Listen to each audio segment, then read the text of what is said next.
हम आपको एक ऐसी दर्दनाक तस्वीर दिखाएंगे जिससे आप सोचने पर मजबूर हो जाएंगे कि क्या वाकई इस देश के युवाओं को एथलीट बनने और देश के लिए मेडल लाने के सपने देखने चाहिए। हरियाणा, जिसे सबसे ज्यादा मेडल लाने वाले खिलाड़ियों का प्रदेश माना जाता है, वहां एक हफ्ते में 2 बास्केटबॉल के जो खिलाड़ी थे, प्लेयर्स थे, उनकी बास्केटबॉल का पोल गिरने से मौत हो गई।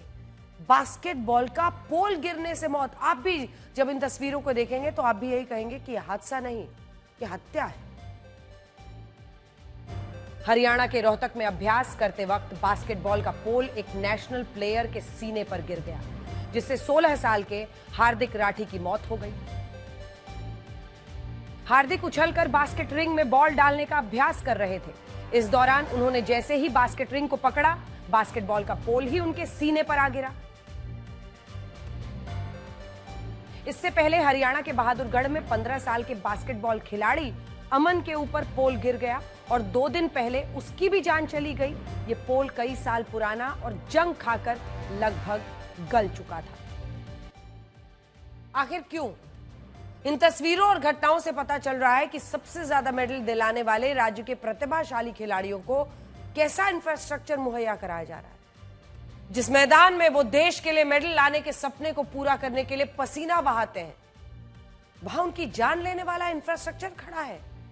पोल जिसमें जंग लगी हुई है, जिसमें सब कुछ जर्जर हालत में है।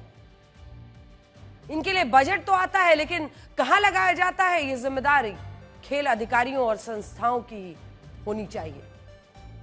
और आखिर क्यों इस तरह की मौत के बाद वहां के प्रशासन, वहां की तैयारियों, वहां पर जो भी जिम्मेदार है, उसके खिलाफ हत्या का मामला आखिर क्यों न दर्ज किया जाए? दावा किया जा रहा है कि रोहतक के जिस स्टेडियम में हार्दिक राठी की मौत हुई, वो 18 साल पहले सांसद कोटे से बना था और ये पोल भी तभी लगा था और शायद ये कभी बदला ही नहीं गया। स्टेडियम के लिए 20 लाख रुपए देने का भी दावा है। हालांकि सस्पेंड किए गए खेल अधिकारी का कहना है कि स्टेडियम उनके विभाग के अधीन नहीं था और इसका संचालन ग्राम पंचायत द्वारा होता है। यानी यहां भी कहानी गोल गोल करके घुमाई जा रही है। कोई जिम्मेदारी लेने को तैयार नहीं है। सोचिए, जब ये खिलाड़ी अपनी मेहनत के दम पर मेडल जीत लाते हैं तो यही सिस्टम अपनी वाहवाही के लिए सबसे आगे होता है। साथ आइए, फोटो खींचिए, सब जगह डालिए और सुर्खियां बटोरने के लिए लाखों करोड़ों के इनामों की बौछार कर दी जाती है, लेकिन सही समय पर खिलाड़ियों की सुविधा, खेल इंफ्रास्ट्रक्चर पर ध्यान नहीं देते। इन घटनाओं के बाद हरियाणा के खेल मंत्री ने दोनों जिलों के खेल अधिकारियों को सस्पेंड कर दिया है। हरियाणा के सभी 22 जिलों के स्पोर्ट्स ऑफिसर को जिले के खेल इंफ्रास्ट्रक्चर और सुविधाओं से जुड़ी पूरी जानकारी तलब किए जाने के भी आदेश दिए गए। अब हम आपको मध्य प्रदेश के रायसेन में हुए संघर्ष की तस्वीरें दिखाते हैं, जहां रेप के आरोपी की गिरफ्तारी ना होने को लेकर पुलिस और अधिकारियों में जमकर झड़प हुई है। गुस्साए प्रदर्शनकारियों ने पुलिस पर पथराव किया, जिसके बाद पुलिस की ओर से लाठीचार्ज हुआ, आंसू गैस के गोले दागे गए। यह संघर्ष इतना ज्यादा बढ़ गया कि इसे रोकने के लिए कई जिलों की पुलिस बुलानी पड़ी। मध्य प्रदेश के रायसेन में रेप की घटना को लेकर बवाल मचा हुआ है। आरोपी पर सख्त एक्शन को लेकर लोग सड़कों पर उतर आए और जमकर पथराव किया, जिसके जवाब में पुलिस ने लाठीचार्ज किया और आंसू गैस के गोले छोड़े। लोगों की नाराजगी रेप की घटना को लेकर है, जिसमें मासूम बच्ची से रेप का आरोपी सलमान 5 दिन बाद भी पुलिस की गिरफ्त से बाहर है। इस बवाल को लेकर 6 जिलों के 500 से ज्यादा जवानों को मोर्चा संभालना पड़ा।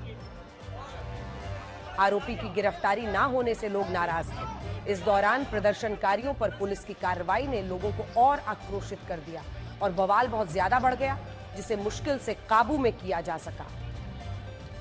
आपको हांगकांग से आई भयानक आग की तस्वीरें दिखाते हैं, जहां कई हाई राइज जो बिल्डिंग्स हैं, ऊंची इमारतें ऐसे जलने लगी जैसे ये कंक्रीट की इमारत नहीं बल्कि कोई जंगल हो। इस आग में कई लोगों की मौत हो गई। हांगकांग के टाइपो में कई ऊंची रिहायशी इमारतों में भीषण आग लग गई, जिसमें कम से कम 4 लोगों की मौत हो गई। बताया जा रहा है कि इस इमारत में निर्माण कार्य भी चल रहा था, जिसके लिए बाहरी हिस्से में बांस का मचान लगाया गया था। इस आग ने मचान को अपनी चपेट में ले लिया, जिससे आग और ज्यादा भड़क उठी। इसके बाद तेज लपटें और घना धुआं उठने लगा। आग की ये लपटें कई किलोमीटर दूर से भी नजर आ रही थीं। ये आग दोपहर में लगी थी, लेकिन रात तक भी लपटें उठती रहीं। ऐसा लग रहा था कि कंक्रीट की इमारत नहीं बल्कि कोई जंगल जल रहा हो।